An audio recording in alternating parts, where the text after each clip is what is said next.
Hi,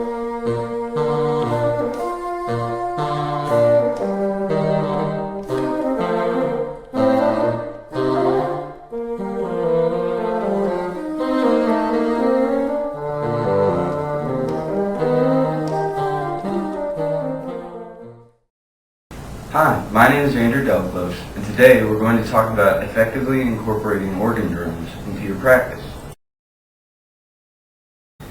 You may be wondering, why should I use drums when I already have a perfectly good tuner? Well, tuners teach you to adjust pitch based on what you see. If the needle is straight up and down, or if the red light's on or the green light's on. Organ drums teach you to adjust pitch based on what you hear. This better imitates ensemble settings and teaches you the skills that you will need in live performance. There are three primary ways that organ drums can be used in your daily practice. The first is for long tones. The second is for scales and arpeggios. And the third is to check and improve intonation in short passages. This is a good example of a long tone exercise that you could do with organ drones.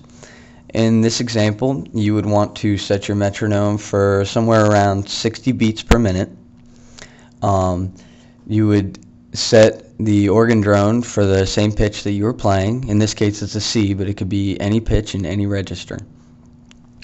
You want to make sure that you're being entirely rhythmically accurate the entire way through, starting the pitch at the softest possible volume that you can and steadily increasing until the fifth beat, and then decrescendoing and cutting off exactly on the eighth beat. It's very important that you pay attention to the contour of the note and that you're listening the entire time to that organ drone comparing the pitch. You need to make sure that you're placing that note exactly correctly the entire way through. If you use this in your daily practice and pay very careful attention to how you're playing and really strive to improve your long tones, your control over the instrument will increase and you'll be able to play much better.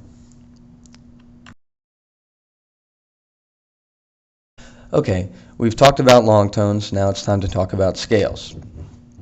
To incorporate organ drones into your scale practice efficiently, you need to do a couple things. You need to first set the metronome to a tempo that allows you to be technically accurate.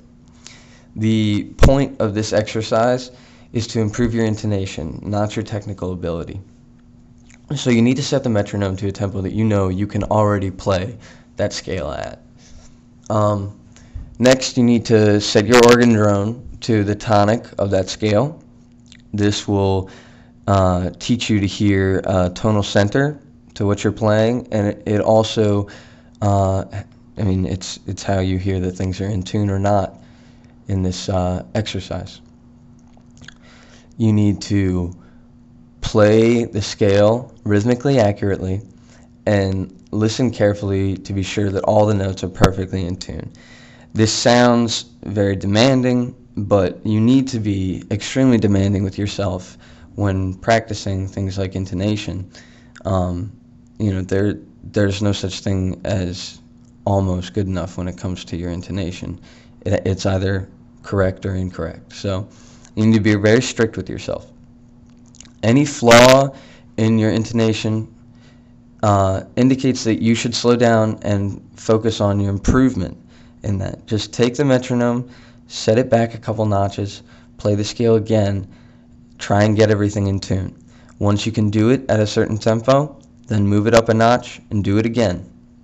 This will improve your intonation drastically. There's no substitute for slow, careful practice. And if you really focus on this and really focus on your improvement, then you'll see results almost immediately. Now we're going to move on to tuning passages of music.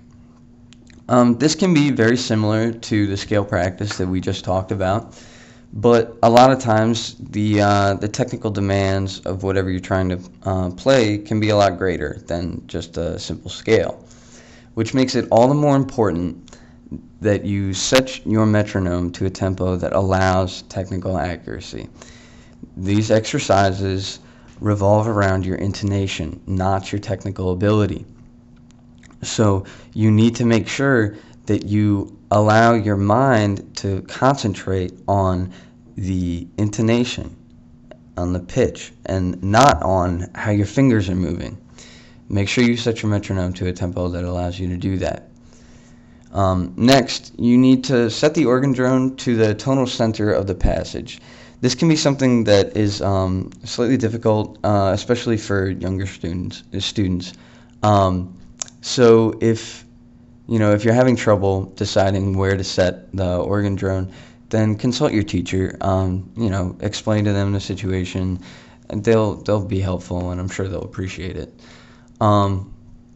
And lastly, it's very important to remember that these intonation exercises are all about improving your intonation. You're working towards the goal of perfection. You can't expect yourself to simply sit down and be able to do it.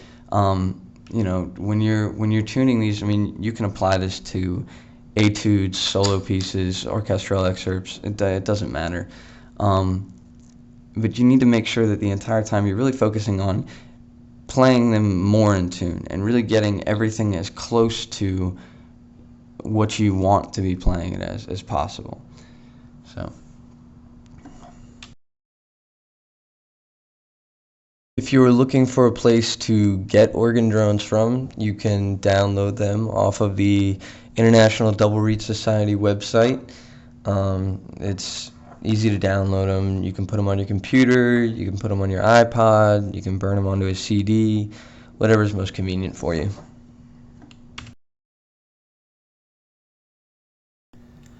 Alright, well that's all I've got for you. I hope you enjoyed the video, and I hope you start using organ drones in your practice. It'll make you a much better player. Thank you.